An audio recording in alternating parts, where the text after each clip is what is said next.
Well, hello everyone, and welcome back. We're here at McD Guitars, and we're ready for a new journey. Fall has hit, the temperatures are dropping, and it's time for a new season.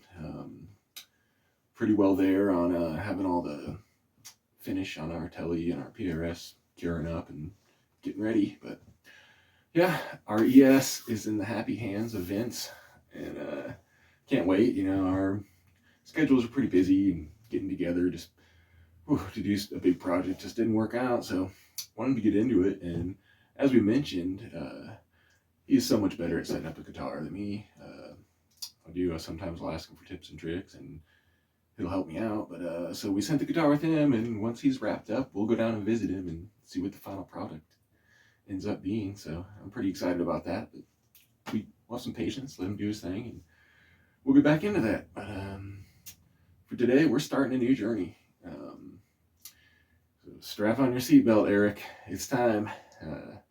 Starting a new guitar today, and this one's for Eric. And can't wait. We'll get through a bunch of talking in the beginning of the episode, and we'll see what kind of action we can get into today. But I suppose we should probably get into the zoom in cam here and check out what we're going to do for this build.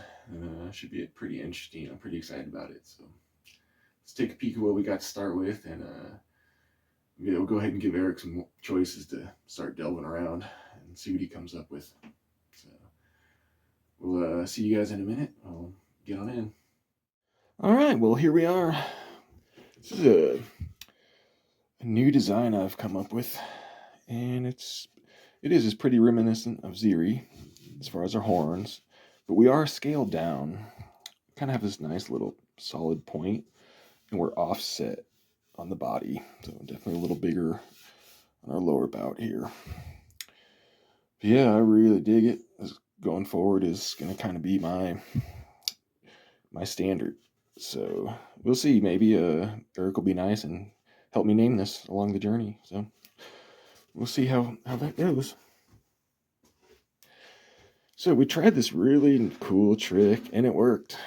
I have been so sick of using quality wood for this much of a hollow body middle slab.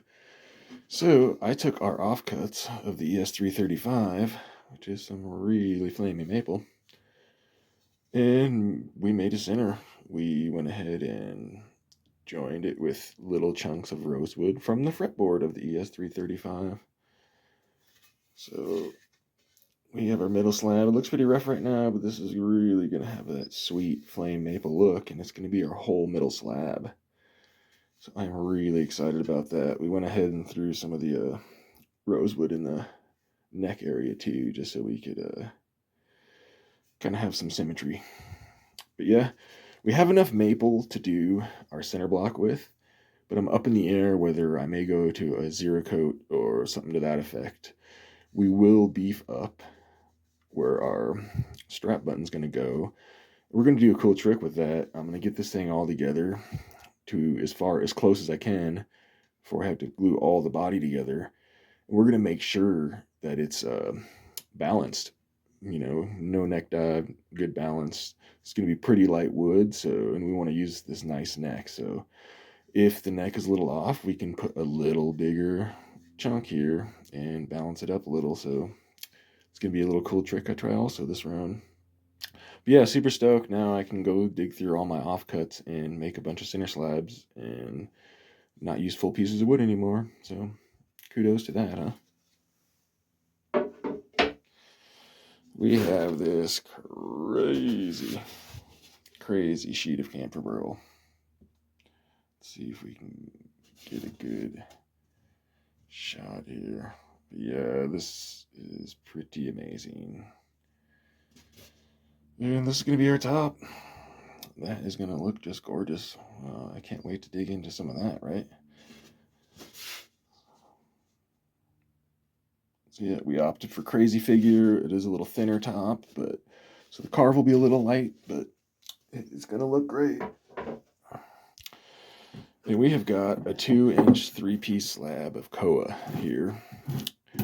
So what we're going to do is we're going to square all these guys up cut all of these 3 pieces in half lengthwise and book match up the best figure we can find in there, and we'll have 2 backs out of this guy. So 1 back for this guy and 1 for another day. But yeah, that's kind of what I decided I wanted to go is, we've got some good stuff going on in here, but we'll have about 20 mil of this, about 20 mil of the maple, and just a little slab of that camphor burl. And yeah, we're going to make a really nice looking hollow body.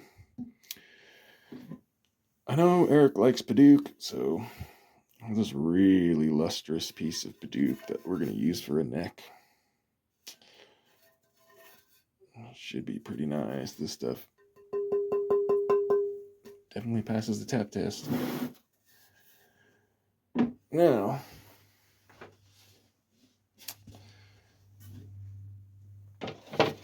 kind of overlay this a little bit. Now is where Eric's going to have some decisions. I kind of like this Honduras rosewood fretboard. I think that kind of has a nice contrast between all the woods. We can also go jet black ebony, if we like the look of that. We could go more of landscapey ebony look if we want. Another kind of variety of landscapey ebony. I kind of like that mixed look. Or we could even go like super, super light with some Pernambuco. Stuff is pretty lustrous too. So we'll let Eric roll that around and see which fretboard he likes there. And our camphor burl is pretty short, but we'll have enough offcut by our wings that we will make a headstock veneer out of the camphor burl to match the body. And yeah, Eric's got confidence in me, so he's gonna let me do my thing, and we'll see. I'll kind of make decisions as I go as far as scale length and all that good stuff. I know what Eric likes, and we'll have some more deliberations and some more conversations about it. But for today, I guess we can go ahead and let's start getting this body working. See what kind of work we can get into, and yeah, actually get some action going in this video. So we'll see you guys outside. So I decided to try some double-sided tape, and this is from a company called X-Fasten, and I got 6 big rolls of this for pretty cheap on Amazon. And today's the first day I'm really putting it to the test, and it does not disappoint. No residue, really strong, and yeah, I dig it. So when I processed the wood for the ES335, I got a 2-inch by 9-inch by 48-inch piece of flame maple, and I had to process it into 2 tops. And let's just say resawing 9 inches of flame maple was a little intimidating, but my cuts definitely weren't perfect, so I had some work cut out for me when I really book matched the tops and flattened them for the ES. So a lot of these pieces are off both sides, so they're not even. So some of these pieces are thicker than the others, and I've got to work it out. And it comes out pretty well in the end. We still got a little work to do, but we're not going to do that work until we're ready to glue it. So we glued this together on a piece of wax paper on a flat surface. So the bottom side is relatively flat that we're dealing with, and this top side I'm doing is very uneven, and we have to really work it out. Again, I can't say how stoked I am that this worked out. This could be a real game changer, and man, to have a really sweet side every time I carve out a decent piece of maple is going to be pretty cool. So here we are ready to take off our little excess chunk and make quick work of it. We're going to have plenty of room in that block for our neck to rest in, and it's going to be resting in the koa also. So feeling pretty confident with the size of our neck block here in this middle slab. And here we go. This is the moment I was waiting for. Get this thing together, and it kind of looks like I planned it. And yeah, once we get to the end here, you guys can take a peek and tell me what you think. As we work this, we are still well in the range of the template sitting right there. And but yeah, we're starting to get pretty thin on that end. And it'll kind of be a game time decision on whether the center block and the strap button area, where we do a little bit of a build up, whether that is going to be enough or if we want to add a little bracing somewhere else. But as we get here, yeah, it was pretty satisfying to see those little areas with the rosewood polish up and become square and look nice. Just kind of a last minute thought I had. So what do you think?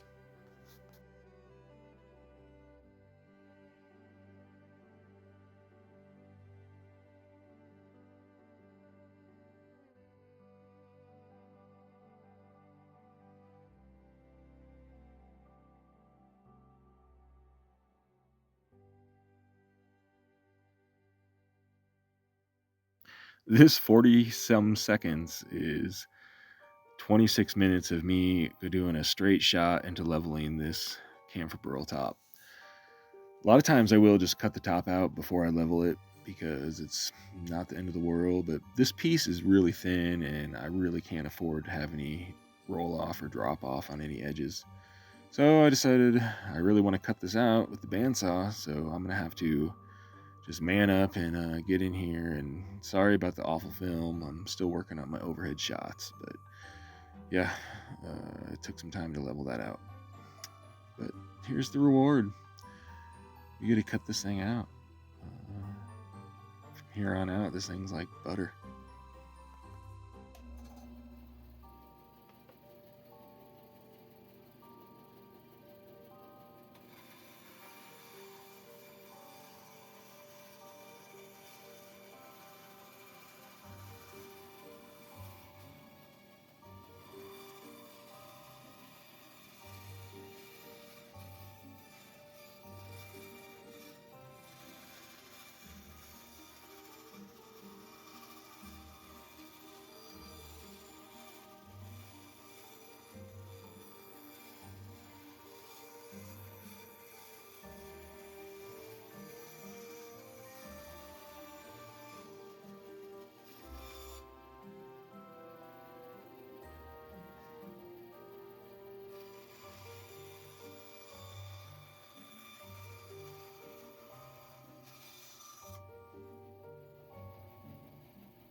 Whew, well, I guess that's going to wrap us up for our episode 1 of the new journey.